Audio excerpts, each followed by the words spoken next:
Hey guys, welcome to the Liberal Hive Mind, a channel solely focused on exposing the abundant hypocrisy of the left. Okay, so I've seen copium before, but I don't think I've ever seen copium to this degree.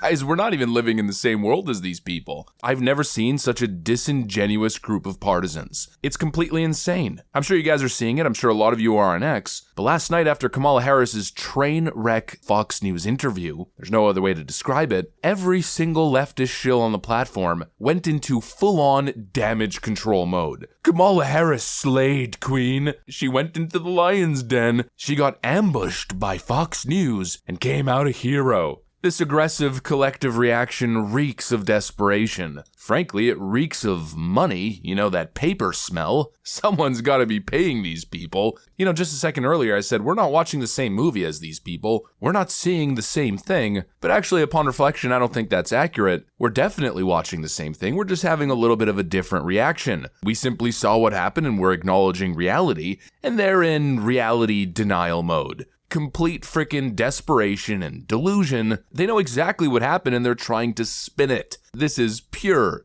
copium, pure desperation.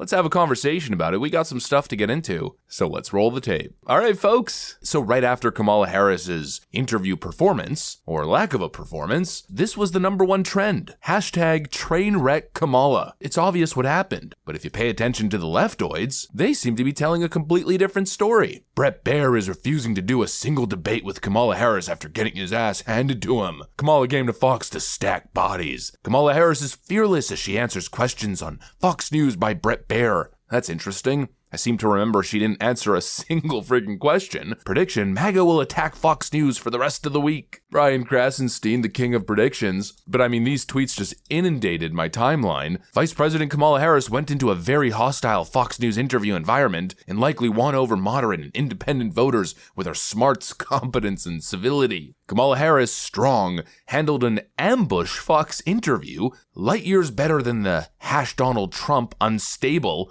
made of Fox News pep rally disguised as a town hall. And so yeah, this is the narrative that they're going with. Kamala Harris was ambushed by Fox News. Do these people know what the definition of an ambush is? I'm pretty sure when you willfully walk into a news organization's facilities, sit down, and have a discussion about ideas and get asked very fair, neutral questions, I guess that's an ambush nowadays. Yeah, I think these leftoids have been pampered for too long. They're too used to their candidates getting their butts tapped with baby powder during these interviews, and we've gotten to the point where real journalism, actual questions, expecting your candidate to have to answer these questions competently, that's an ambush. You can't make this stuff up. The copium is insane. They're really running with this narrative. Essentially, that Bret Baier is a real meanie. He's a MAGA bully. It goes without saying that Donald Trump would not be given the same treatments, talked over, not allowed to finish those questions. It doesn't mean the topics weren't fair. There was a lot in there that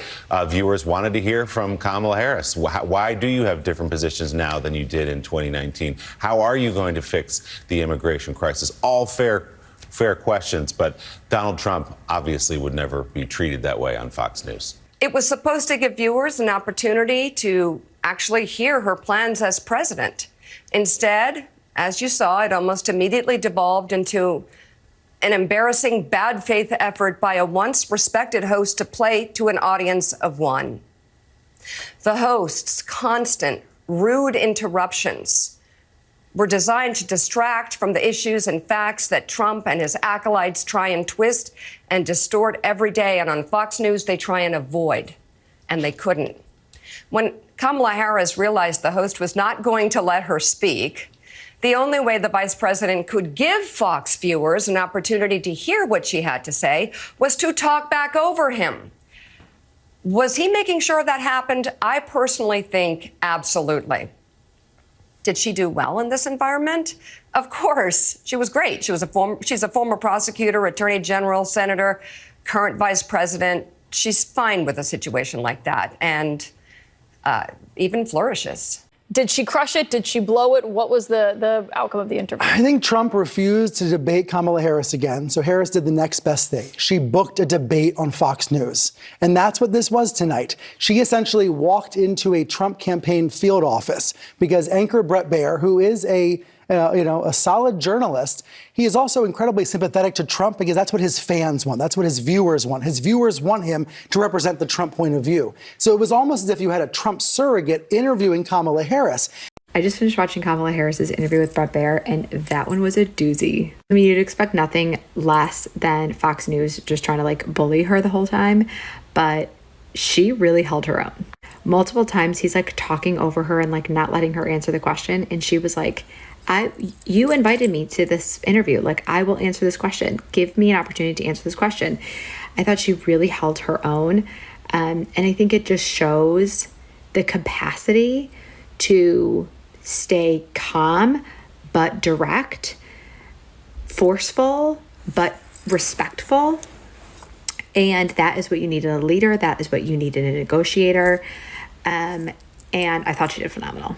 Unfreaking believable. I'm sitting here asking myself a question, not the whole who's paying these people, I think that's plainly obvious, but more so, do these people really think that this is gonna work? It's the most obvious spin. This whole reaction to the Kamala campaign from the left is obviously orchestrated political maneuvering. It's obvious that this is all a coordinated effort to engage in this big damage control campaign. And I think there's evidence to suggest that. Just take a look at this. We've got NPR, CNN, Associated Press News, The Hollywood Reporter, and CNA all releasing articles within an hour of each other, and all of them essentially saying the exact same thing. Kamala Harris interview on Fox gets testy, but also gives her a do-over. Kamala Harris spars with Fox News anchor in testy interview. Harris interview with Fox News is marked by testy exchanges over immigration and more. Kamala Harris's Fox News interview opens with testy exchange and interruptions from host. Fiery Harris vows break from Biden in testy Fox News interview. Every single journalist using the same terminology. Now, is that a coincidence? I think not. Like I always say, there's very few coincidences in the world of politics. This is a widespread effort to change reality, to alter what actually happened. Once again, the left treats us as if we're stupid. Kamala Harris sat down for that interview, refused to take responsibility for any of the failures of her administration, then hypocritically enough,